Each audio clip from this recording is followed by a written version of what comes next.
6개월 뒤에 평가받겠습니다. 돈을 어떻게 버는지 제가 보여드릴게요. 주도 산업이 뭔지 알고 모르고 자기가 이런 경쟁력을 만드는 거예요.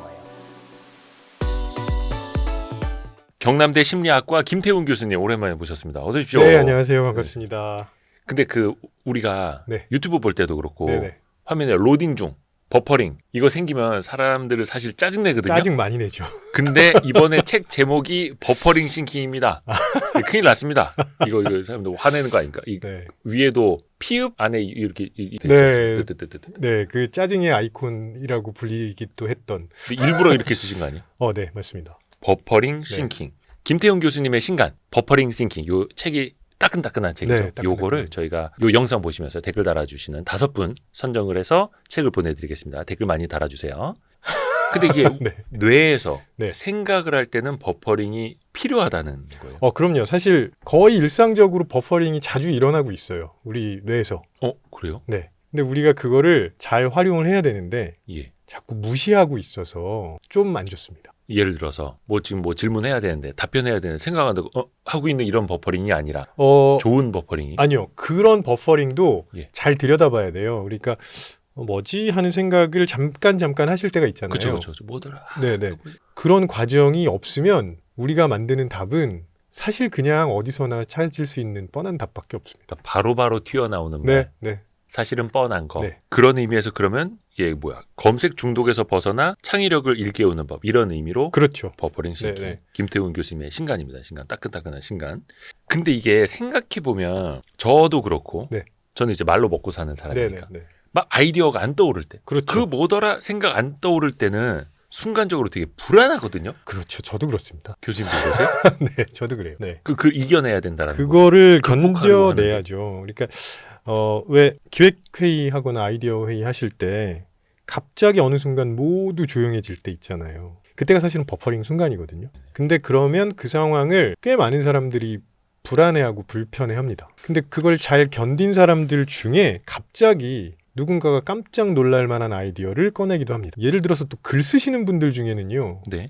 막 계속 어떻게 해야 되지 하고 진도를 못 나가시다가 어느 순간 갑자기 정말 괜찮은 문장이 하나 탁 튀어나오고 그다음에 쭉 이어가시는 경우들이 있거든요. 그러니까 막 책상 앞에서도 막 쳐야 되네. 막 생각. 네네. 막 이러다가. 네. 에이 몰라 그래서 박차고 나갔는데 그때 뭔가 번쩍 들고. 그렇죠. 그러니까 그때 우리가 이제 나는 머리가 안 돌아가네. 뇌가 멈춘 거 아니야. 이런 생각을 하시잖아요. 불안하죠. 네. 그래서 불안하신 거. 근데 우리가 불안을 좀 잘 들여다봐야 돼요. 그러니까 왜 우리가 불안할까를 생각해 보면 첫 번째, 우리가 너무 즉각적인 반응에 익숙해져 있는 거예요. 빨리. 네. 문제를 내면 답을 몇 초 안에 빨리 내야지 너 지금 뭐 하고 있냐? 생각은 하는 거냐? 이런 얘기를 자꾸 하다 보면 생각할 시간 자체를 주지 않고 생각하는 게 위험해지거든요. 뭐든지 빨리 입에서 튀어나와야 능력 있는 걸로 보이고. 네. 근데 그런 사람 없습니다. 뭔가 물어봤는데 고민하지 않고 바로바로 항상 매번 정말 괜찮은 아이디어를 말하는 사람은 이 세상에 없어요. 그러니까 사실 우리가 즉각적으로 무언가를 말하는 게 좋지 않을 수도 있다는 생각을 해야 돼요. 오히려. 네네. 근데 아까 교수님은 그 아이디어가 떠오르지 않는 상태를 견뎌야 한다고 네, 말씀하셨고. 견뎌야죠. 근데 저는 그거를 극복해서 더 빨리 생각해내야 해라고 했는데 그러면 안 된다라고. 그러면 생각이 또 안 납니다. 근데 지금 되게 중요한 말씀을 하셨어요. 그게 어떻게 해야 되지 이렇게 되잖아요. 그렇죠. 그게 사람들이 되게 싫어하는 상황이에요. 그럼요. 그러니까 인간이 싫어하는 것 중에 불안이라는 게 제일 크고요. 불안을 유발하는 건 불확실성입니다. 네. 그러면 불확실한 거, 모호한 거 이런 거 되게 싫어한다는 얘기인데 네. 어느 정도냐면 예를 들어서 식당에 가시는 거예요. 네네네. 근데 두 식당이 앞에 있는데 한쪽은 검색했는데 리뷰 수도 되게 많고 평점도 괜찮아요. 예. 근데 사람이 그렇게 많지 않아요. 다른 쪽은 생긴 지 얼마 안 됐습니다. 네. 그러니까 평점이 아직 없고 네. 리뷰도 당연히 별로 없겠죠. 네. 근데 사람이 좀 붐비는 것 같아요. 그럴 때 거의 대부분의 분들이 여기를 확인해 보기보다는 그냥 리뷰가 많고 평점이 높은 데로 가세요. 뭔가 검증이 되었으니까. 네. 그래도 사람들이 이렇게 많이 다녀갔으니 이건 안전하고 확실한 옵션이야 라고 가시는 거죠. 네. 근데 이 잠재력은 그냥 무시하는 겁니다. 그래서 우리가 그런 것들을 놓치면 안 된다는 생각이 저는 되게 많이 들거든요. 왜냐하면 그러다 보니까 심지어는 쇼핑하실 때 네. 쿠폰을 쓸 수 있는 곳에서만 주문하시는 분들도 있어요. 그러니까 뭔가 더 나은 대안, 더 좋은 가능성이 있는데 그걸 놓쳐버리고 네. 내 눈앞에 있는 거에 그냥 맞아요. 사고가 요게 좁아지는 거네요. 그렇죠. 네. 근데 문제는 뭐냐면 우리가 살아가는 세상이 그렇게 단순하지 않다는 겁니다. 그러니까 뭐 일상생활에서 그런다고 해서 심각한 문제가 발생하진 않겠죠. 네. 근데 무언가 나를 위해서 혹은 내 미래를 위해서 내 커리어를 위해서 뭔가를 자꾸 해야 되는데 계속 복잡해지면서 불확실한 상황에 노출될 수밖에 없는데 반대로 자꾸 즉각적인 답만 찾으려고 하면 내가 내는 답은 그렇게 특별한 답이 아닐 거예요. 고만고만한. 네. 그러니까 시간에 치여서 이번 주말 다음에 월요일 날 네. 회의하는데 뭐라도 가져와야 돼. 그렇죠. 근데 저는 사실 한 단계 더 나아가서 생각해야 된다고 봅니다. 무슨 말이냐면 우리가 그렇게 빠르게 결정하는 거, 속도와 효율에 치중해서 빠르게 결정하면 네. 그래도 안전한 선택을 한다고 생각하거든요. 착각인가요? 제가 보기엔 착각일 가능성이 높습니다. 지금 안전한 선택인 것처럼 보일지 모르지만 네. 저는 그게 궁극적으로는 위험한 선택이라고 생각합니다. 대가를 치를 수도 있는 네. 거고요. 그 책에서도 그래서 이게 뭔가 창의적인 사고로 전환하는 5단계를 네, 맞습니다. 말씀해 네. 주셨더라고요. 약자로 따서 SCORE 네. 프레임워크. 네. 이게 원래 있는 겁니까 어디? 아니요, 제가 만든 겁니다. 그래요? 스코어 네, 점수 스코어. 딸 수 있는 프레임워크. 맞습니다. 어. 그러니까 그냥 생각하는 것도 좋지만 네네. 좀 유의미하게 득점을 올릴 수 있는 방식으로 생각을 해보자. 그래서 이제 스코어 프레임워크라는 거를 만들었습니다. 더 노골적으로 말하면 점수 딸 수 있는 생각법. 네, 맞습니다. 그게 중요하죠. 네네. 회사에서 그래야지 연봉이 높아지니까. 그리고 그래 안 잊어버리시고. 근데 그게 네. 스코어 뭐의 약자인가 보니까 센스 관찰, 제약, 컨스트레인, 재구성, 리오거나이즈, 연결, 릴레이트, 네. 실행, 익스큐트. 네, 맞습니다. 관찰, 제약, 재구성, 연결, 실행. 네. 하나하나 좀 한번 여쭤볼게요. 네네. 일단 센스 관찰인데요. 네. 이거는 우리가 하고 있는 착각을 좀 버려야 된다는 겁니다. 우리는 대부분 눈으로만 관찰하고요. 내가 하는 관찰이 다 맞다고 생각하거든요. 내가 보는 게 맞지. 네네. 이렇게. 예. 그런 착각을 버리셔야 돼요. 일단 내가 보는 게 나만 보는 거고, 그 다음에 관찰은 시각으로만 하는 게 아니라 우리의 감각을 총동원해서 해야 됩니다. 관찰을. 네. 나의 감각을 네네. 총동원해서 네네. 에너지를 더 써야 된다. 그럼요. 근데 사실 사람들은 그러기가 쉽지 않잖아요. 그렇기 때문에 뻔한 결과만 나오는 겁니다. 착각에 빠지기도 하고. 그렇죠. 이 책에서도 그 예시를 보여주신 게 네. 착시 현상들. 네, 맞습니다. 우리가 되게 좀 재밌게 그냥 보고 지나치긴 하는데 네. 몇 가지 좀 사례를 좀 띄워놨거든요. 화면에. 예. 화면에 나오는 거 요거부터 좀 한번 보여주세요. 이게 지금 위에 있는 거 아래에 있는 거랑 똑같은 거예요. 똑같은 거울이에요. 건데요. 예. 거울에 비친 모양은 다르게 보이죠. 저거 위아래가 다른 게 아니라. 네, 이게 똑같은 건데 여기 보시면은 네. 요 지붕 모양이랑 이 지붕 모양이랑 네. 거울에 비치니까 다르게 보이거든요. 위에는 위로 볼록하고 네, 이건 위로 볼록하고 밑에는 이건 뭔가 갈매기 들어간 모양으로. 것으로. 네, 이게 보고 있으면서도 잘 믿기지 않는 대표적인 저거 사람들이 저건 합성이네 이럴 수 있을 거예요. 대부분 그렇게 생각하시죠. 네. 원래 안 믿는 사람들 안 믿으니까. 근데 저거는 실제 그 매년 베스트 일루전 오브 더 이어라는 착시 세계 경진 대회 같은 게 있거든요. 일부러 막 조형물 같은 거 어떻게 해서든 네, 착시 효과 네. 나타내는 거 만드는 네네네. 거. 거기에서 수상한 그 교수의 작품입니다. 저기 일본인 교수 네, 작품인가? 스기야라 고구치라는 교수가 만든 건데요. 요거 말고 다른 것도 하나 보여드릴게요. 예. 실린더인데 실린더? 네, 거울에 비친 거는 육각형 실린더인데 예. 반대편은 네모였잖아요. 왜 근데 또 저러지? 돌리면 또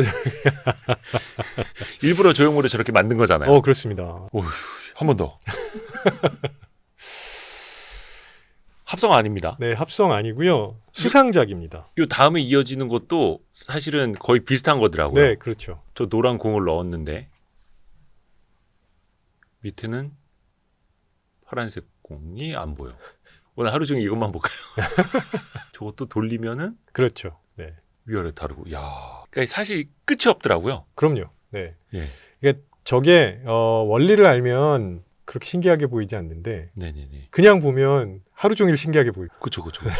근데 저거를 이제 사람이 속을 수밖에 없게끔 이제 디자인을 해서 막 네, 경진 네, 대회도 하는 건데, 근데 여기서 우리가 얻을 수 있는 교훈은 어떤 거죠? 일단 첫 번째는 우리 눈에 속지 말자는 거예요. 그러니까 제가 굉장히 자주 드리는 말씀인데, 야 내가 봤어. 이런 말 좀 하지 말자고 항상 얘기하거든요. 아, 내가 봤다니까. 그러니까. 야, 내가 거짓말할 사람이냐? 뭐 이런 거. 네, 그거는 본인만 본 겁니다. 그리고 이미 뭐 너무 많은 연구를 통해서 한 장면을 10명이 보면 10명 다 다른 얘기 한다는 거는 잘 알려져 있잖아요. 그럼 10명이 다 동시에 내가 봤다니까 하는 상황이 생길 수밖에 없는 거죠. 그래서 이제 법정에 가는 거죠. 네, 법정에도 가고 네. 그다음에 여기저기서 다툼이 일어나기도 하고 그리고 똑같은 걸 봤는데 누군가는 투자를 하고 누군가는 돈을 빼고. 아하, 같은 뉴스를 봤는데 네네네. 엔비디아 다 팔아야 돼. 엔비디아 지금 몰빵이지. 이렇게 또. 네. 그러니까 근데 사실은 본 것뿐만이 아니라 들은 것도 그렇고 네네. 느낀 것도 그렇고 맞아요. 맛본 것도 마찬가지고. 네. 그러면 어떻게 보면 이제 관찰이라는 거는 그래서 앞에서 교수님이 말씀하신 것처럼 오감을 총동원해야 된다. 네, 맞습니다. 그래서 이제 관찰 영어로 하면 observation인데 네. 센스라고 붙인 이유는 아하, 그냥 눈으로만 하지 말자고 얘기하는 거죠. 시각적인 관찰이 네. 아니라 다 느껴라. 네. 근데 이게 사실 인간이라는 동물이 그렇게 에너지를 총동원해서 관찰하려고 하지 않잖아요. 그렇죠. 대부분 원래 늘 하던 방식대로만 보고. 그러니까 그래프에 치중하시는 분들은 항상 그래프만 보고 결정을 하시고. 어떤 분들이 이제 3초 만에 종목 선정한다고. 네. 또 어떤 분들은 항상 야, 너만 알고 있어? 라는 정보에만 의존하시고. 아, 그럼 나만 알려준 줄 알고. 네. 그러니까 이게 다 동원해서 해도 사실 쉽지 않은데 내가 원래 하던 방식대로만 자꾸 하려고 그래요. 그래서 저는 이 관찰이라는 단계, 오감을 통해서 하는 관찰이라는 단계가 가장 중요한 단계라고 생각합니다. 좀 전 그림에서 왜 그런 착시를 경험하셨냐 하면요. 그러니까 환경에 있는 물체는 모두 다 3차원이잖아요. 네. 근데 우리 눈에 망막에 맺히는 이미지는 2차원입니다. 그리고 그러니까 카메라로 사진 찍어보면 2차원이잖아요. 그렇죠. 근데 우리가 그 카메라로 찍은 사진을 보고 3차원으로 재해석하는 거거든요. 과거로 갔다 오기도 하고. 네. 네. 과거로도 갔다 오죠. 네. 근데 이렇게 2차원에서 3차원으로 가는 요 단계에서 예. 사실은 무한대의 가능성이 있습니다. 제가 그 자료화면으로 하나 띄워드릴 텐데요. 예. 지금 그림에 보시면 선이 여러 개가 있는데 네. 이 선은 망막에 맺히는 상으로 보면 똑같습니다. 아, 2D로 봤을 때, 네. 저 사람 입장에서 앞에서 봤을 때는, 그렇죠. 그렇죠. 이렇게 봤을 때 이게 이렇게 구불러 있건 네네네. 펼쳐져 있건 네. 앞으로 구부러져 있건 구분을 잘 못하니까. 그렇죠. 그러니까 망망에 맺힌 거는 이 많은 것들이 다 똑같은 거예요. 근데 우리는 그걸 가지고 다시 해석을 하거든요. 그럼 여기에 무한대의 가능성이 있는 거죠. 보는 사람마다 다르고 네. 상황마다 다르고. 그래서 내가 봤다라는 얘기는 내가 해석했어라는 얘기. 법정 가야겠네요. 근데 일단은 그래서 그 판단의 덫에서 벗어나려면 그렇죠. 좀 오감을 더 동원을 해서 맞습니다. 내가 네, 또 네. 본 게 정확하지 않을 수도 있다라는 걸 또 가능성은 열어놔야겠네요. 그거를 전제로 그걸 인식하고 전제로 깔고 가셔야 돼요. 그래야 다른 사람들의 시선, 그다음에 다른 사람들의 생각 받아들일 준비를 하고 가게 되는 거잖아요. 내가 봤어라는 말을 일상적으로 하시는 분들은 충돌하게 되면 야, 좀 똑바로 봐. 절대 안 이렇게 꺾어요.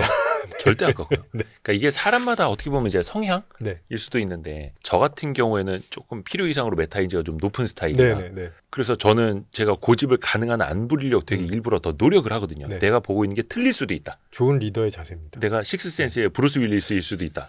이런 생각을 하고 있는데 네. 어떤 사람들은 절대 그렇게 인정 안 하잖아요. 안 하죠. 잘 안 합니다. 뭐 물론 성격 특성이랑 연결이 되긴 해요. 예를 들어서 대표적으로 오픈니스 투 익스피리언스가 낮은 분들은 뭐라고요? 그러니까 개방성이 낮은 분들. 네, 네, 그렇게 부탁드립니다. 네, 죄송합니다. 성격 검사를 해보면 이제 요인들이 몇 개 있는데요. 네. 그 중에 이제 개방성이라는 요인이 있습니다. 개방성은 더 정확하게 말씀드리면 새로운 지식이나 경험에 대한 개방성이에요. 그러면 그런 분들은 누군가가 새로운 이야기를 했을 때 그럴 수도 있겠구나라고 먼저 생각하세요. 근데 그 개방성이 좀 낮은 분들은 말이 돼? 그죠? 네. 그게 말이 돼? 네. 아니 죄송합니다만 제가 왜 웃었냐면 한 5년 전까지만 해도 제 입에서 제일 많이 했던 말이 그거였어요. 아, 말이 그게 돼요? 말이 돼? 아, 네. 내가 다 한다는 착각. 근데 지금은 제가 제일 많이 하는 말 중에 하나가 그럴 수 있어요. 네. 그럴 네. 수 있지. 그럴 수도 네. 있지. 그게 굉장히 중요하고요. 그래야 우리가 판단의 덫에서 벗어날 수 있는 거예요. 그러니까 판단의 덫이라는 건 뭐냐면 충분히 정보를 분석하고 처리해서 네네네. 결과물을 보기 전에 먼저 결정해버린다는 얘기거든요. 그러니까 말이 되라는 거는 결정이 이미 들어간 거잖아요. 그쵸, 네. 그쵸.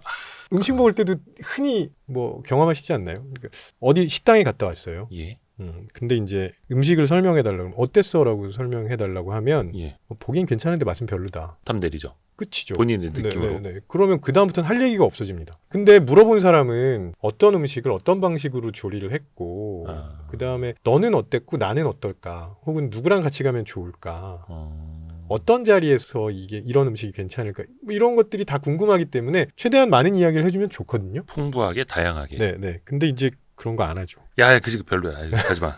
돈 아까워.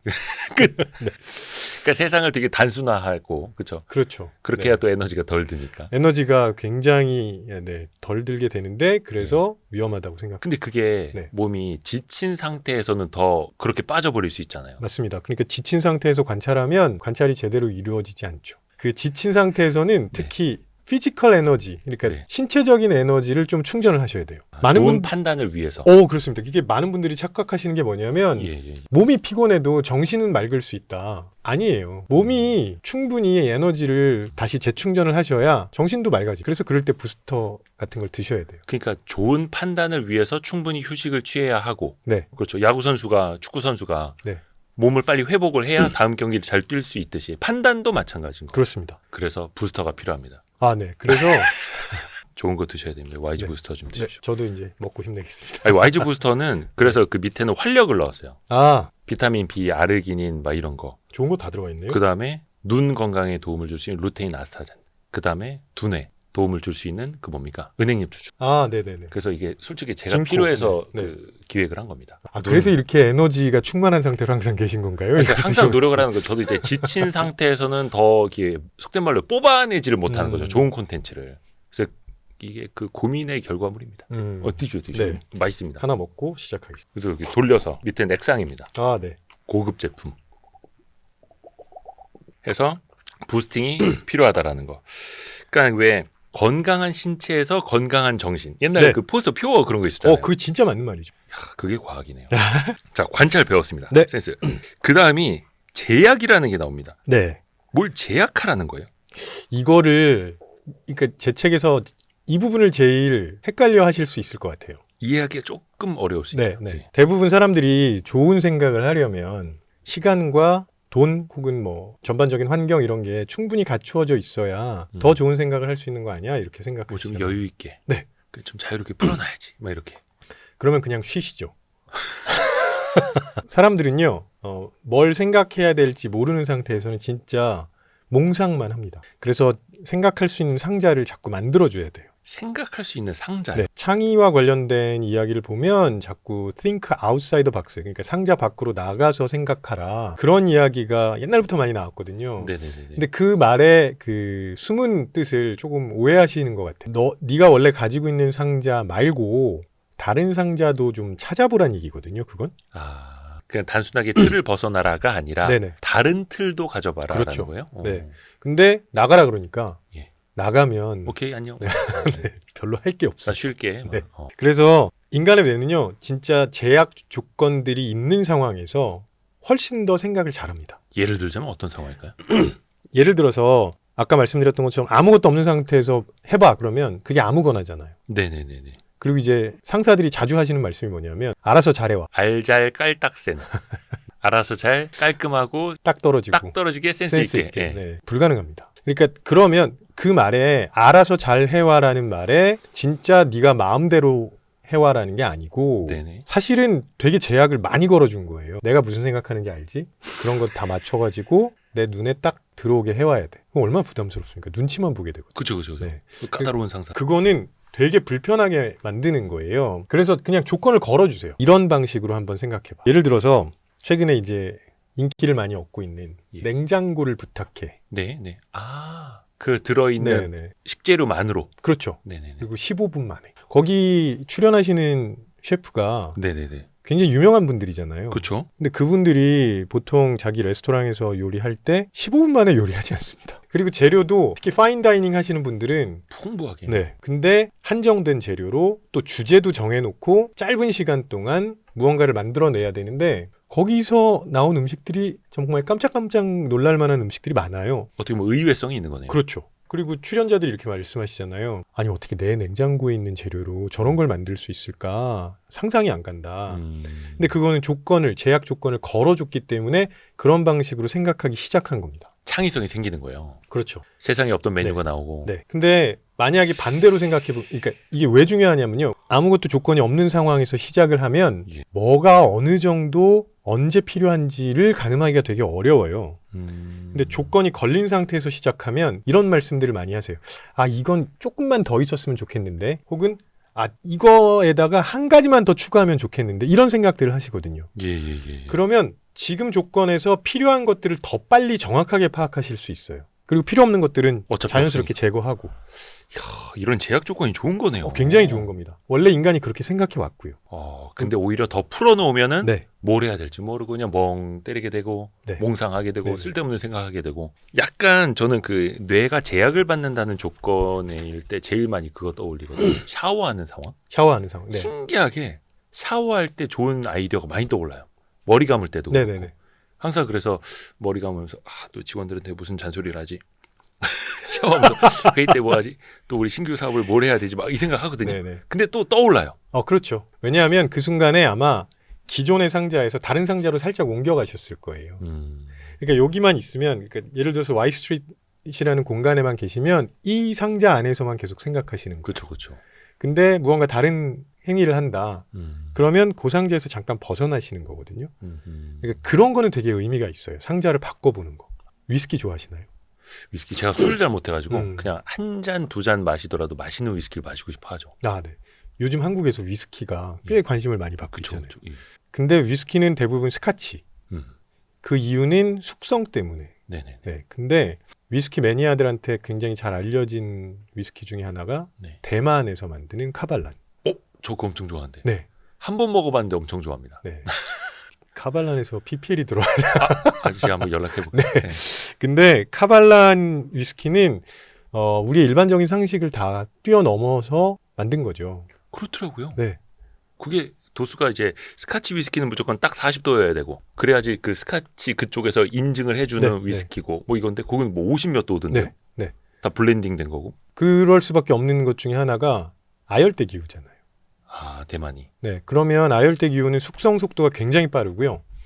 그다음에 숙성 과정에서 엔젤스 헤어라고 불리는 증발량이 있어요. 예. 그게 날아가는 거. 네. 그게 스코틀랜드 같은 데서는 연간 많아야 2%인데 아열대 기후에서는 15%입니다.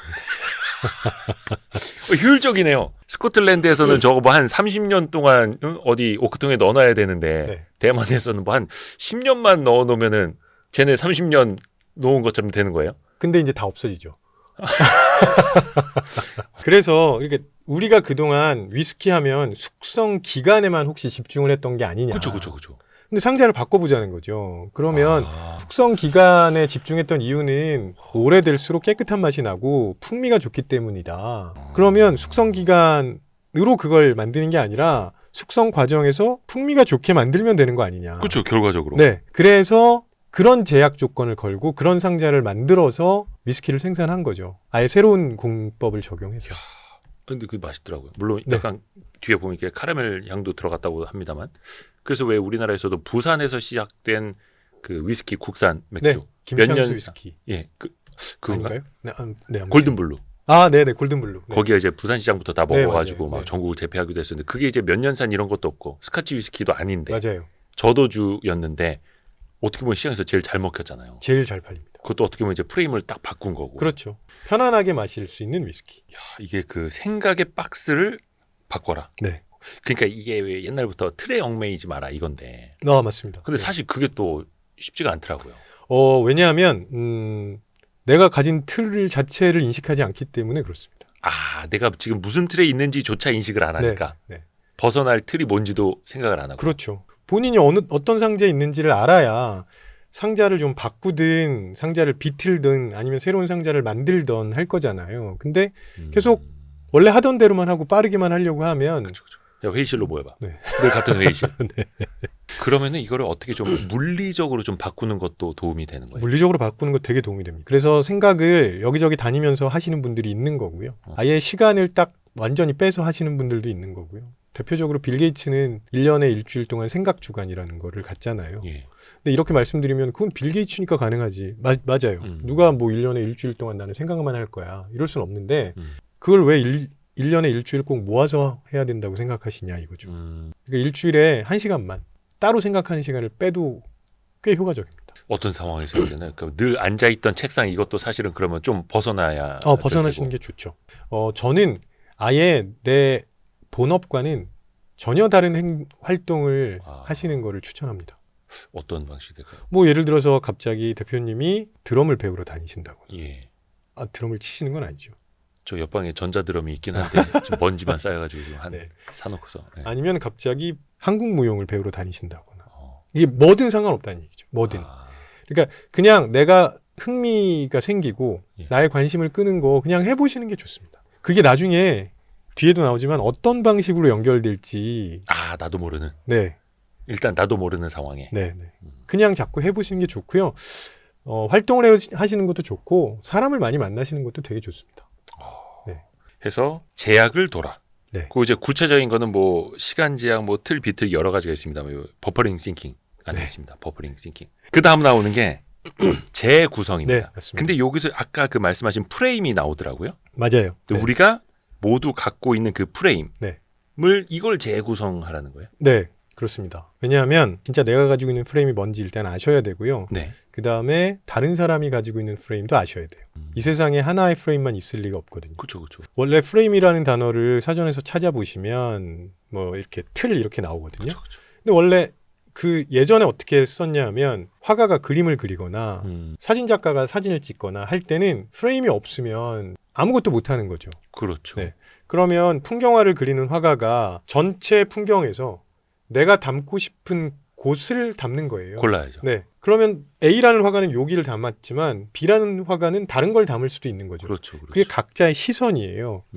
그러면 이 세상에 1000명이 있으면 프레임은 1000개가 있어야 되는 거죠. 그리고 그 프레임은 모두 다 달라야 되는 게 맞는 거죠. 근데 그걸 우리나라에서 잘 못 받아들입니다.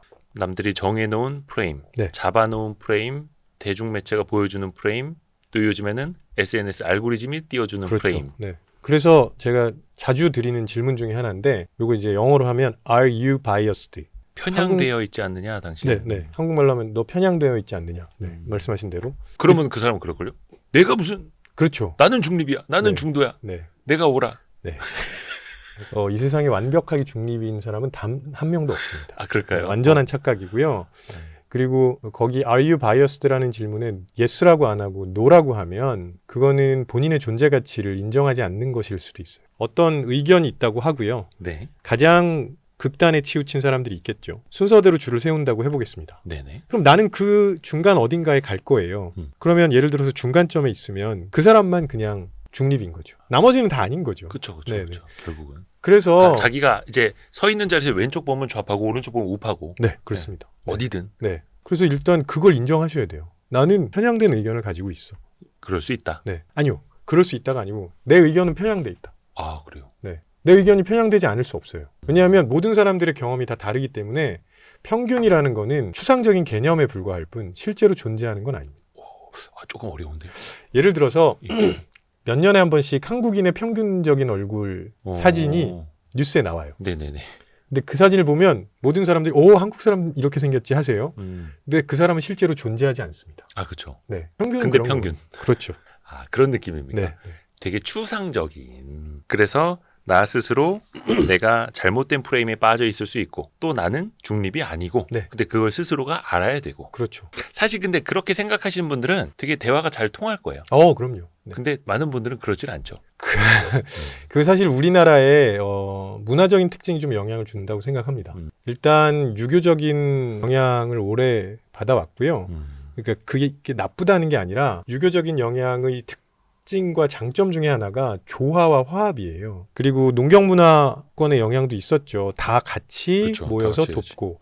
도와야지. 그렇기 때문에 내 의견만 강하게 내는 거가 불편한 상황을 초래하는 일이 많았거든요. 네. 그래서 의견을 낸다고 하더라도 조금 조심스럽게 전달하려는 노력. 굉장히 좋죠. 그렇지만 의견은 다른 거거든요. 그러니까 제가 의견을 내지 말라는 게 잘못됐다는 거지. 의견을 내야죠. 조심스럽게 내는 게 좋습니다. 네네. 네. 근데 또 상대방의 의견을 또 무시해서도 안 되고 네. 존중을 해야 되는 거고 내가 중립적이라는 생각 그 자체도 틀렸을 수도 있다라는 생각을 가져야 되고 그 아까 프레임에 대한 그 뭐 1000명 있으면 1000개의 프레임이 네. 존재해야 된다 네. 말씀해 주셨는데 미국 사람하고 한국 사람이 인식하는 그 프레임도 좀 다르다. 달라요. 그 미국- 문화권에 따라서 다른 거예요. 네. 조금 전에 말씀드렸던 것처럼 한국에서는 너 프레임에서 벗어나야 돼. 네. 프레임에 씌우면 안 돼. 이렇게 말씀을 하시는데 예. 미국에서는 프레임을 가진 사람이면 이제 프레이머가 되잖아요. 예. 프레이머가 긍정적인 의미로 사용됩니다. 왜 그럴까요? 거기는 뭐 좀 프레임이 별로 없나요? 그게 왜 그러냐면 미국 건국할 때 예. 헌법 제정한 사람들을 프레이머라 그랬어요. 건국의 아버지들. 네네. 조금 하나 덧붙이면 더 파운딩 프레이머 이렇게. 근데 그럴 수밖에 없었던 게 뭐냐면 미국이 연방 공화국이잖아요. 예. 그러니까 주정부가 있고 연방 정부가 있습니다. 네. 근데 헌법을 만들 때 주의 권한을 더 강화해야 음. 된다고 생각하는 사람들이 있고 연방의 권한이 훨씬 더 강해야 된다고 생각하는 사람들이 있잖아요. 각각 자기들만의 프레임을 가지고 접근한 거죠. 네. 그걸 가지고 서로를 설득하자는 겁니다. 그러면 거기 설득하는 과정에서 서로 타협하는 지점들이 나올 거고요. 네. 그래서 헌법이 나온 거거든요. 그래서 미국 사람들은 헌법을 굉장히 중요하게 생각하고 헌법을 만든 사람들이 그런 작업을 했다고 생각하기 때문에 긍정적으로 쓰일 수밖에 없는 거죠. 그러면은 이게 프레임이라는 것도 이거 뭐 어떻게 표현해야 될지 모르겠는데 그때그때 다를 수 있다. 네. 자꾸 바뀌는 게 정상입니다. 예를 들어서 제가 태어났을 때 하고 지금하고 너무나 환경이 달라졌고요. 심지어는 뭐 한 달 전 혹은 6개월 전이랑 지금도 달라졌잖아요. 근데 상황이 달라졌는데 끝까지 내 의견을 고수한다? 이건 이상하죠. 아하. 우리나라에서는 근데 말 바꾸면 뭐라 하는데. 저 사람 작년에 출연했을 때랑 지금이랑 다르다고. 다른 얘기하고 있어서 옛날에는 저 엔비디아 사라 그랬더니 지금은 팔라 그런다고. 작년에 출연했을 때 무슨 얘기했는지가 갑자기 걱정이 됩니다. 그러니까 상황이 달라지면 삼성전자에 대한 투자 의견이 매도가 될 수도 있고 그럼요. 네. 또 업황이 또 산업이 달라지면 투자 의견이 매수일 수도 있는 건데 그렇죠. 근데 그 안에 갇혀 있으면 안 된다라는 게 이게 중요한 거예요. 네. 그리고 이제 애널리스트들은 그런 의견을 자주 내야 하잖아요. 그렇죠. 근데 의견만 내시지 말고 상황이 어떻게 바뀌었는지 왜 매수해서 매도 의견으로 바꿀 수밖에 없었는지 그런 설명을 좀 친절하게 붙여주시면 그렇죠. 논리적 근거. 네. 근데 이게 애널리스트 리포트가 때로는 100페이지가 넘기도 하거든요. 리포트가. 근데 사람들은 제목만 보고 그렇죠. 네. 투자 의견만 보고 빠르게 끝. 저 사람 작년에 이거 하라 그래서 이렇게 했어. 사라 그랬는데 끝. 그 안에서 경우의 수. 이게 시나리오들도 있거든요. 애널리스트 다 쓰거든요. 불 케이스, 뭐 베어 케이스, 막 이렇게 해서 할 때는 이렇게 막 감안을 해야 된다는데 사람들이 그거 안 보는 거죠. 그래서 와이스트릿을 보셔야 됩니다. 와이즈 클럽도 그렇고. 그러니까 네. 와이즈 클럽도 그렇고 애널리스트를 모셔다가 저희가 어제 같은 경우에는 한 3시간 했죠. 세미나를. 근데 그 정도는 들어야 그 산업과 기반에 대해서 네, 이해를 하고 네. 그 다음에 내가 어떻게 해야겠다 나만의 또 프레임이 생길 수 있는 건데 네. 너무 또 이제 단편적으로 앞에서 말씀하신 그 관찰 네. 그냥 시각적으로 내가 본 게 맞아. 그때 사라고 했잖아. 네. 끝 이렇게 되는 거죠. 네. 그래서 그 애널리스트가 있고 이렇게 전문적으로 분석하시는 와이스트릿 같은 곳이 있고 그다음에 일반 투자자가 있는 구조가 저는 더 좋다고 생각해요. 일반 투자자들이 수백 페이지에 달하는 보고서를 읽고 이해하는 건 불가능합니다. 예. 그래서 그걸 중간에서 잘 해석하고 그다음에 친절하게 알려주는 사람들이 필요한 거죠. 아니면 그거 언제 보고 있습니까? 그러게요. 네. 열심히 하겠습니다. 네, 열심히 하겠습니다. 연결에 대해서 들어볼까요? 네, 알겠습니다. 혁신이 네, 발명이 아니다. 혁신은 발명이 아닙니다. 연결이다 이렇게 말씀하셨어요. 책에서. 발명은 발명이고요. 무슨 얘기냐면 우리나라도 그렇고요. 전 세계 거의 대부분의 국가에서 발명 대회가 있습니다. 네. 발명 대회 거의 매년 개최되거든요. 예. 거기에 출품작도 엄청 많고요. 네. 수상작도 엄청 많아요. 근데 그게 이제 사람들에게 알려진 경우는 별로 제품으로까지 나오는 경우는 네. 별로 없죠. 거의 없죠. 예. 왜 그러냐면 그냥 아이디어 수준에 머물러 있기 때문에 그렇습니다. 그래서 저희끼리 뭐라 그러냐면 아이디어는 싸다. 근데 그걸 실제 구현하는 게 굉장히 중요하다. 그러니까 왜 이렇게 제 옆에는 텀블러 뚜껑만 해도 뚜껑 여는 방식 진짜 맞아요. 천차만별하니까 네, 정말 많아. 또 어떤 거는 더 편리하고 하다 보면 뭐 불편하고 근데 그런 아이디어는 많지만 실제로 그걸 어떻게 구현할 것인가 네. 대량 생산까지 갈 것인가 그렇죠. 소비자의 선택을 받을 것인가 그게 어렵다는 거예요. 그럼요. 반도체에서도 더 미세하게 회로를 이렇게 설계할 수 있는 아이디어 계속 나오잖아요. 근데 가장 중요한 건 수율이거든요. 수율이 안 나오면 아무 의미 없잖아요. 그래서 반도체는 결국은 양산 기술이다. 그러니까요. 구현이 굉장히 중요한데 우리가 꽤 오랜 시간 동안 아이디어를 끄집어내는 것에만 초점을 맞췄던 거예요. 그러니까 연결이라는 건 그러면 뭔가 융합 이런 개념일까요? 네. 왜냐하면 반도체 얘기로 다시 돌아요. 양산을 제대로 하려면은요. 예. 아이디어 낸 사람만의 그 생각으로 가능하지 않아요. 그렇죠. 굉장히 다양한 영역에 있는 사람들이 모여서 그 기술을 정말 문제없이 구현해낼 수 있도록 치열하게 협업을 해야 됩니다. 우린 그거는 뭐 알아서 하겠지. 최초의 아이디어가 제일 중요하고 네, 네. 야 이거 해봐. 네. 야 왜 그대로 안 돼? 아이디어 네. 좋았잖아.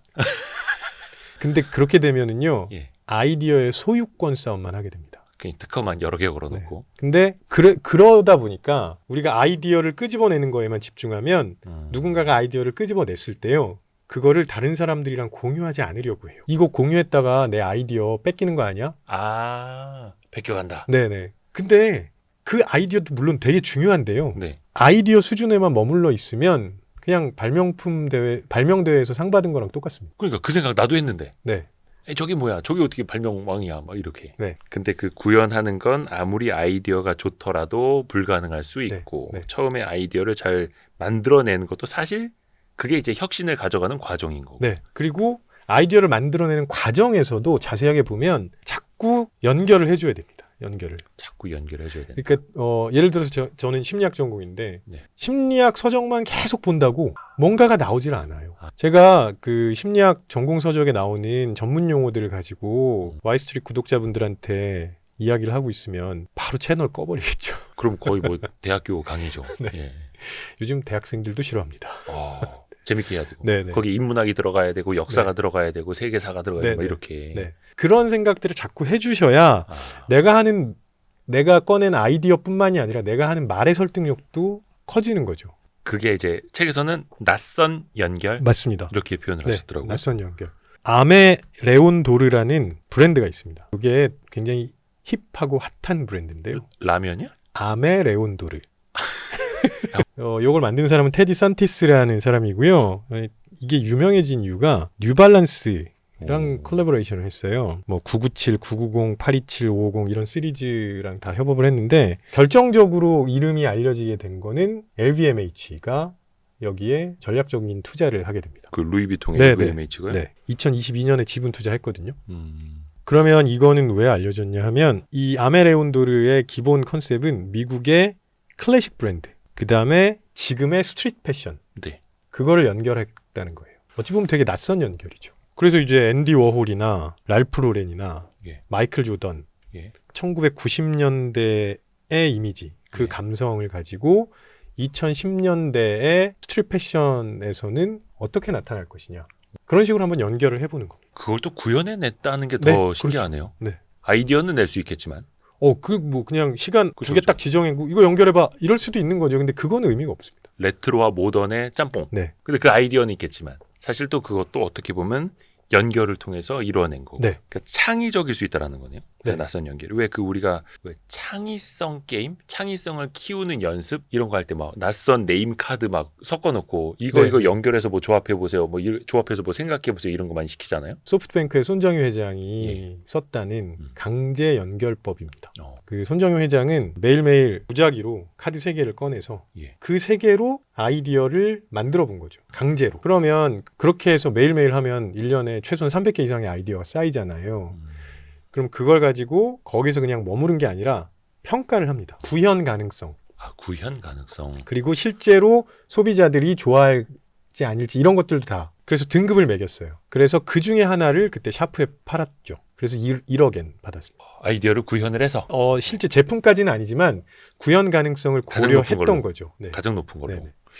야, 신기합니다. 아메레온도르도 나중에 한번 찾아보고 그거 혹시 비싼가? 비싸겠죠? LVMH가 조금, 네. 있으면. 네. 스트릿 패션 브랜드인데 그 정도 가격은 아닌 걸로 알고 있습니다. 예전에 그런 거 있었는데 그 사람이 말을 타고 폴로 라켓을 들고 있는 게 아니라 사람이 악어를 타고 우산을 들고 있는 거. 락골 빈볼 파마라고. 네네네. 짝퉁 브랜드 이런 거. 이것도 연결 아닙니까? 또 중요한 거 실행이 나옵니다. 실행. 사실 그렇죠. 뭐든지 실천, 실행이 제일 중요하다고는 하지 않습니까? 네. 이게 결국은 그러면 그 아이디어가 앞에서도 말하신 것처럼 뭐 연결을 통해서 실행이 되어야 하는 건데 네. 그 방법을 좀 이제 알아가 보죠. 그렇죠. 네. 우리나라 속담이 참 좋은 것 같아요. 속담이요. 네. 왜냐하면 구슬이 서말이로다 꿰어야 보다. 아, 우리는 이제 SCOR까지를 통해서 구슬 서말을 준비했습니다. 이제 E를 통해서 보배를 만들자는 거죠. 네. 그래서 몇 가지 제가 말씀을 드릴 건데 첫 번째는 사람들은 자기 거에 대한 가치를 되게 높게 매깁니다. 근데 진짜 자기 게 아니라도 돼요. 자기 손이 한 번만 닿은 거라도 네. 그렇게 느낍니다. 이걸 이제 소유 효과라고 하는데요. 예. 그래서 자동차 사러 가시면 노련한 딜러들은 일단 타보라고 합니다. 안 잡으시라고. 네, 무조건 앉아보시고 시트도 만져보시고 네. 핸들도 좀 꺾어보시고 그러면 평가가 달라져요. 자꾸 막 시승해보라고. 네, 그렇죠. 아, 저 이거 안 살 건데요. 좀 제가 생각보다 차가 너무 비싼데 괜찮습니다. 네. 요 동네 한 바퀴만 한번 시승해보시죠. 그렇죠. 제가 특별히 시간 빼놨습니다. 막 이렇게. 게다가 더 노련한 딜러는 이 차는 혹은 뭐 그러니까 이 차는 진짜 당신을 위해서 준비한 거다. 이런 멘트를 날려줍니다. 어떻게요? 이 차의 이런 공간들은 예. 사장님의 업무와 품격에 맞는 공간이다. 약간 그건 아닙니까? 그 왜 옷 사러 갔는데 어머 이거 언니 옷이다. 이거 그런 거 아닙니까? 딱이다. 맥락은 비슷해요. 어. 네네네. 맥락 똑같은 거네. 맥락. 역시 사장님은 이 네. 벤츠 인테리어랑 네. 딱 어울리십니다. 근데 그거를 아주 노련하게 해야죠. 업무랑 연결하면 되게 좋습니다. 굉장히 아. 바쁘시니까 이렇게 바쁠 땐 여기서 이런 것도 하실 수 있다. 그때 쾌락이래. 그때 굉장히 안락하게 하실 수 있다. 쾌락이면 더 좋은 거 아니에요? 죄송합니다. 제가 잠시 딴 생각을 했나 싶네요. 연결입니다. 연결. 아니 근데 그게 이제 노련하게 그렇죠. 잘 어울리십니다. 멋있으세요가 아니라 그렇죠. 네. 그러면 그냥 가짜로 칭찬한다는 거 다 알거든요. 너무 1차원적이니까 이거 어머 언니 옷이다가 아니라 이렇게 되니까 몸매가 보정이 되는 거 허리가 더 잘록해 보이고 이런 식으로 네. 구체적으로 네. 이런 거 배워야 됩니다. 그래서 예. 아이디어를 많이 꺼내시게 되잖아요. 이제 예. 아이디어를 꺼내고 나면 그냥 본인이 계속 설명하지 말고 간단하게 체험해 볼 수 있게 한다던가 상대방이 제일 좋은 건 뭐냐면요. 상대방이 내 아이디어를 가지고 누군가에게 설명하게 만드는 게 제일 좋습니다. 그 아이디어를 뺏긴다는 생각하지 말고 네. 그러면 그게 구현 가능성이 훨씬 높아져요. 그럼 그 사람도 이해했다는 뜻이고 그렇죠. 그걸 들은 다른 상대방도 이해를 하면 네. 구현 가능성이 더 높아지는 네, 네. 거고 그리고 설명하는 사람이 이제는 자기도 여기에 동참한다고 생각하거든요. 그러니까 우리가 조직에서 아이디어를 냈을 때 대부분 사장돼요. 아이디어를 낸 사람은 굉장히 고민을 많이 했을 거고요. 그리고 자신감 있게 보통 제안합니다. 근데 반대로 생각해 보세요. 그 상급자 입장에서는 조직의 규모에 따라서 다르겠지만 자기한테 와서 아이디어 얘기하는 사람이 1년에 몇 명일까? 너무 많을까? 너무 없을까? 그러니까 뭐 큰 조직은 되게 많을 거예요. 이런 건 어떻습니까? 부장님 이렇게 하시면 괜찮을 것 같다. 뭐 등등등 되게 많은데 또 그 위치에서는 그걸 다 들어줄 수 없거든요. 그리고 자기가 그걸 들어주면 자기도 책임져야 돼요. 아하. 그렇기 때문에 이게 설득의 과정이 반드시 필요해요. 그래야 실행할 수 있거든요. 근데 우리는 꽤 오랫동안 아이디어가 좋으면 되지. 그거는 C레벨에서는 그렇습니다. 다 시키니까 하라니까 그러면 다 이제 검토해봐. 네. 그러면 이제 알았어. 네. 보고서 올리고. 네. 그리고 C레벨에서 내는 아이디어는 대부분 약간 추상적이에요. 그렇기 때문에 내려오면서 구체화 되거든요. 근데 예를 들어서 제가 신입사원이에요. 네. 근데 과장 정도한테 가가지고 과장님 네. 제 생각에는 이게 세상을 바꿀 수 있는 아이디어입니다라고 얘기를 했습니다. 네. 일이나 열심히 하겠죠. 네. 뭐 세상을 바꾸니까 네. 네가 뭐 잡스야. 뭐. 그러니까 그렇게 접근하면 안 된다는 거예요. 우리가 설득해야 된다는 생각을 반드시 하자는 거죠. 내가 얼마나 좋은 아이디어를 가지고 있든지와 무관하게 예. 마지막 단계는 상대방도 동의할 수 있게 설득해야 됩니다. 그래야 실행이 가능한 거예요. 막 처음부터 뭐 세상을 바꾸시다 막 이러지 말고 네. 어떻게 보면 약간 좀 구체적으로 작게 이렇게 가야 됩니까? 그렇습니다. 그래서 자꾸 만져보고 경험해보고 자꾸 관여하게 하고 이런 게 되게 중요하다고 말씀드리는 거고요. 그러니까 동참하게 네, 하라. 네. 어떻게 해서든. 네. 또 하나가 그 사회적 타당성을 제시하라고도 네. 조언을 그것도 하시더라고요. 되게 중요한데요. 예. 아이디어가 정말 좋아요. 근데 사회 통념에 반한다면 추진할 수 없는 겁니다. 그게 꼭 법적으로 뭔가 위배된다가 아니고요. 그 문화권에 있는 사람들이 흔쾌히 받아들일 것 같지 않으면 그러니까 허들이 많다는 얘기잖아요. 그러면 절대 추진 안 합니다. 그 어느 조직이라도. 네. 그래서 반대로 생각하면 사람들이 받아들일 만하게 예. 만들자는 거죠. 제가 이제 책에 쓴 사례가 뭐냐면 영국의 시리얼 브랜드 중에 서리얼이라는 게 있어요. 그 브랜드는 광고를 어떻게 하냐면 일반인을 광고에 등장시키는데 이 일반인의 이름이 유명인이랑 똑같습니다. 예를 들면 뭐 오바마라는 일반인, 네. 예를 들면 조던이라는 일반인 뭐 이런 식으로. 네. 그러면 처음에 사람들이 저 사람은 내가 모르는 사람인데 이렇게 가지 않고요. 네. 예를 들어서 조던이라는 사람이 등장했다. 그러면 마치 조던이 이렇게 얘기했어? 라고 생각하게 됩니다. 사기 아닙니까? 사기는 아니죠. 일반인이 등장한 거를 그 사람 본명이니까. 네. 도널드 트럼프라는 사람이 또 있지 않을까 미국에? 많겠죠. 미국에서는 효과도 꽤 괜찮을 겁니다. 미국인들이 트럼프를 싫어하지 않고 좋아하니까. 우리나라에서도 그럴 가능성이 있을까요? 우리나라에서 잘 모르겠습니다. 그건 좀 인식 조사를 해봐야 할 것 같아요. 아 근데 그게 영국에서는 그게 먹혔다. 서리얼이라는 네, 그 시리얼 네, 회사가. 네. 영국에서 사람들한테 좀 인정받고 인기 있는 사람들을 예, 그런 셀럽을 이렇게 연결한 거죠. 그 약간 이런 느낌입니까? 와이스트릿이 네. 저 대신 MC를 찾는데 유재석이라는 사람을 찾습니다. 아, 그분은 아니어도 윤우님은 아니어도 일단 네. 입사 지원서를 내세요. 유재석이라는 이름이 있으면 일단 네. 기본 연봉 얼마 이상 시작합니다. 공개 섭외하시는 것 같은 느낌이 아 이런 거 드는데요. 괜찮겠네요. 혹시 유재석 씨 듣고 계시면 이제 댓글 좀 달아주십시오. 아 이런 것도 괜찮은 거네요. 이게 이제 사회적 증거의 법칙 뭐 이런. 네, 네, 네. 그러니까 뭔가 나도 그럴 것 같은데라고 조금 더 느낄 수 있는. 네. 그러니까 이게 지금 제가 광고 사례를 말씀드렸으니까 아니 그거 뭐 다 알게 되면 끝이잖아. 그렇게 생각하실 수 있어요. 그리고 실제로 이거는 초기에만 효과가 있지 지속해서 계속 쓸 수 있는 방법은 아닐지도 모릅니다. 저 회사 맨날 저래 이럴 수도 네, 네, 있으니까. 아유 저 조던 나온 다음에 그 다음에 샤키로닐 나왔네 뭐 이럴 수도 있고. 근데 한 번은 써먹어 볼 수 있다는 이야기를 바꾸어 말하면 사람들이 그만큼 사회적으로 인정받는 거에 쉽게 동화된다는 겁니다. 그러면 그런 타당성을 자꾸 확보하라는 거죠. 그래서 생각보다 효과적이었던 게 리뷰 시스템이었고 저거 봐봐 지금 3,000명이 별점을 지금 4.5점을 준 거야. 네. 이렇게. 네. 그리고 그러니까 우리나라에 오는 외국 관광객들은 여전히 구글 평점 보고 옵니다. 아 구글맵. 네.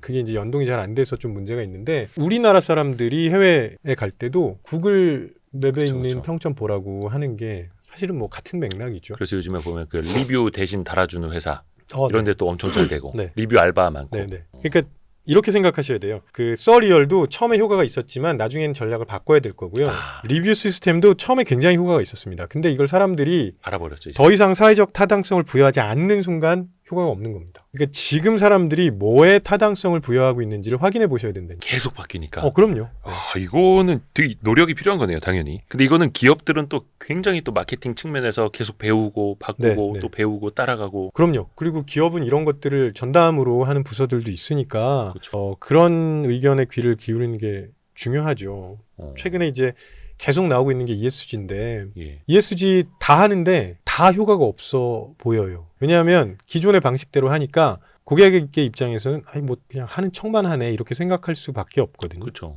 근데 제가 저희 아이랑 얘기를 하면서 느낀 점이 뭐냐면 우리는 ESG 얘기할 때 지속 가능성이라는 단어를 쓰는데요. 아우 어려워요. 네. 근데 그거는 제가 커온 저랑 비슷한 세대한테는 잘 맞는 얘기인 것 같습니다. 예. 지속 가능성이라는 게. 왜냐하면 제가 어렸을 때는 우리 강산 푸르게 아 유한 킴벌리. 그런 거 듣고 자랐거든요. 그죠, 그죠, 네. 그죠. 근데 지금 저희 아이들은 이걸 보호를 하지 않으면 지구가 망한다고 배웁니다. 우리가 쓰레기를 버리면 북극곰이 죽는다고 배워요. 그러니까 이건 지속 가능성이 아니라 생존 가능성입니다. 그러면 지속 가능성이라고 할 때는 그냥 하면 좋은 거예요. 근데 생존 가능성이라고 하면 안 하면 안 되는 겁니다. 그래서 10대, 20대는요. ESG에 대한 생각이 기성세대와는 완전히 달라요. 하면 좋은 것에서 안 하면 안 되는 것으로. 그래서 어떻게 보면 각 기업이 기업 이미지 광고를 할 때도 지속 가능성이 아니라 생존 가능성. 네네. 대표적으로 화장품 회사가 공병수거하는 거는 고객들이 다 알아요. 저거 쓸모 없다는 거. 그 재활용 거의 안 되거든요. 이게 뭐 소주병, 맥주병도 아니고 화장품병은 네. 저 재활용도 안 되는 거. 근데 뭔가 이제 보여주기식이라도 되니까 기업 이미지는 좋아지니까 네네네. 이걸 또 알아야 됩니다. 버퍼링 싱킹 책 내용을 바탕으로 하고 있습니다. 네. 버퍼링이 아니고요. 책에서 보니까 모호함을 회피하라는 네. 말씀도 하시더라고요. 이거 어떤 의미예요? 이거 앞에서 말씀드렸던 거랑 연결되는데 사람들은요. 모르는 것보다는 나빠도 아는 게 낫다고 생각합니다. 버퍼링은 못 참는 거네요. 그렇죠. 이게 뭔가 확실하지 않으면 굉장히 꺼려해요. 싫어한다기보다는 꺼려합니다.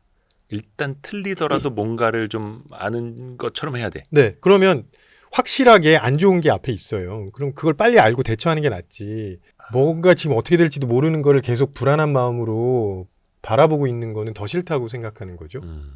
예를 들어서 상품 두 개를 비교해 볼게요. 네네. 하나는 연수익률이 3% 정부가 보증합니다. 다른 거는 연수익률은 아직 정해져 있지 않아요. 왜냐면 이게 신생 핀테크 예. 사업이에요.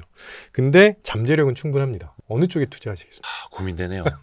이거 성향에 따라서 좀 달라질 수 네, 있겠는데. 네. 그래도 공격적이지 않으신 분들은 그래도 나라가 보장하는 3%. 그렇죠. 그게 예. 확실하니까 예. 모호한 게 있으면 불안하고 그리고 설령 잠재력을 믿고 투자했다고 하더라도 오래 못 버티세요. 왜냐하면 잠재력을 보고 투자를 했으면 그 시간을 같이 견뎌줘야 돼요. 그렇죠. 근데 모호하기 때문에 같이 견딜 힘은 없습니다. 그래서 어떻게 보면 이제 벤처 기업, 바이오 기업 네. 같은 데들이 장기 투자하시는 분들이 좀 적을 수밖에 없는 이유. 그럼요. 우리는 결과만 보고 와, 그 사람이 그때 500만 원 투자해가지고 지금 수십억이 됐다 이렇게 얘기하지만 아, 그분은 그때 그냥 500만 원 투자하고 같이 그 시간을 견디신 거예요. 예. 꽤 힘든 작업이죠. 그렇죠. 그래서 우리가 잠재력을 보는 게 중요하다고 생각하지만 되게 어려운 겁니다. 근데 심리적으로는 일단 모호성을 좀 회피하고자 하는 마음이 있을 수밖에 없다라는 거. 네, 그렇습니다. 이것도 알아야 된다는 네네. 거고. 조직이 원하는 언어로 말하는 것도 되게 중요하다. 아, 이거 정말 중요하죠. 이게 앞에서 어떻게 보면은 사회적 증거라든지 네. 그런 쪽에서 말씀하신 거랑 또 다른 거예요? 네, 약간 다른데요. 뭐가 다르냐면 간단하게 말씀드리면 아이디어에만 빠져 있지 말고 우리 조직이 지금 뭘 원하는지를 보고 거기에 맞추자는 겁니다. 예를 들어서 어떤 회사가 있는데 이 회사가 지금 계속 투자하고 자꾸 뭔가 새로운 걸 만들어가고 성장해 나가야 되는 상황이에요. 그러면 혹시나 가다가 미끄러지는 일이 있어도 자꾸 뭔가 새로운 걸 해봐야 돼요. 근데 그게 아니라 제품이 이제 완전히 안정기에 접어들었어요. 시장을 꽤 상당 부분 장악한 상태예요. 네. 그럼 그때는 그렇게 막 새로운 걸 계속하기보다는 기존에 있는 문제점들을 보완해가는 게 더 중요하겠죠. 이게 물론 이거는 굉장히 단순화한 이분법적인 분석이긴 하지만 네네네. 그런 분위기를 읽을 수 있는 눈은 있어야 된다는 거예요. 그래야 ROI로 맞출 수 있거든요. 그렇죠. 근데 그런 거 없이 제 아이디어가 얼마나 괜찮은지 아세요? 하고 그것만 계속 얘기하면 그건 아무도 안 듣고요. 특히 게다가 거기서 더 중요한 게 하나 있는데 아이디어를 말씀을 하실 때 그걸 누가 듣는지를 항상 보셔야 됩니다. 네네네. 예를 들어서 신입사원이 저한테 와서 아이디어를 얘기를 해요. 제가 부장이라고 해보겠습니다. 네. 근데 이 신입사원의 아이디어를 잘 들어보니까 만들어 보면 괜찮을 것 같긴 한데 그게 다 구현이 되면 저는 사라질 것 같은 거예요. 아. 그러면 사장시키는. 그거 받겠습니까? 근데 그렇게 공격적으로 이야기하는 분들이 생각보다 많아요. 그러니까 이 아이디어가 왜 필요하냐? 우리 회사의 체질을 바꿀 수 있습니다. 체질이 바뀌는 거 좋은 말이죠. 근데 구조조정할 수 있습니다. 네, 그렇게 해석이 된다는 당신같이 거죠. 쓸데없는 부장님을 날려버릴 수 있습니다. 이렇게 들린다는 거죠. 그렇게 들릴 수도 있다는 아. 겁니다. 네. 그래서 뭘 원하는지를 알아야 한다. 네. 근데 어떻게 보면 되게 그 아이디어를 실제로 구현하고 싶으면 다른 방식으로 또 소통을 할 필요는 있어 보이네요. 그럼요. 그러니까 공격적으로 다가가지 않게. 체질을 바꿔야 된다는 말을 확 던지지 말고 예를 들면 이게 사소하지만 이런 것들을 바꿔나갈 수 있고 이게 장기적으로 보면 크게 도움이 될 거다. 그러면 장기적으로 저는 부장이라면 그때 저 회사에 없으니까 괜찮거든요. 그때 되면 내가 뭐 임원이 될 수도 임원이 있고 될 수도 있고 이 회사를 성과를 나갈 수도 가지고 있고. 네. 뭐 할 수도 있고 그래서 회사가 조직이 원하는 언어로 말하는 것도 맞습니다. 중요하다는 네. 게 그런 의미로 네. 어떻게 보면은 그 스코어 프레임워크 네. 관찰, 제약, 재구성, 연결, 실행. 그러니까 저희가 조금 사실은 거의 1시간 동안 이야기를 들었습니다만 어떻게 보면 얼개입니다. 얼개. 자세한 거 이 맞아요. 버퍼링 싱킹 네. 책에 있고 저희가 좋은 댓글 네, 남겨주시는 분 네, 네. 5분 선정을 해서 김태훈 교수님의 신간 버퍼링 싱킹 보내드리겠습니다. 버퍼링 없이 빨리 보내드릴게요. 댓글 많이 달아주십시오. 그래서 오늘 정말 많이 배웠습니다. 아, 네. 역시 사람은 배워야 됩니다.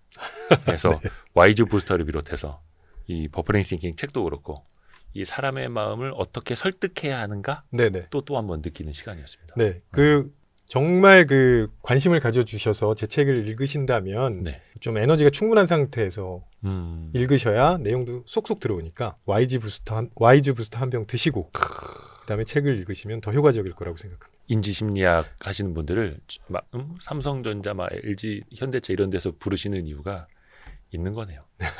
많이 배웠습니다. 경남대 심리학과 김태훈 교수님이었습니다. 감사합니다. 네, 고맙습니다.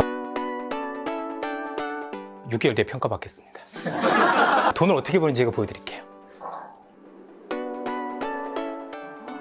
주도 산업이 뭔지 알고 모르고 자기가 이런 경쟁력을 만드는 거예요.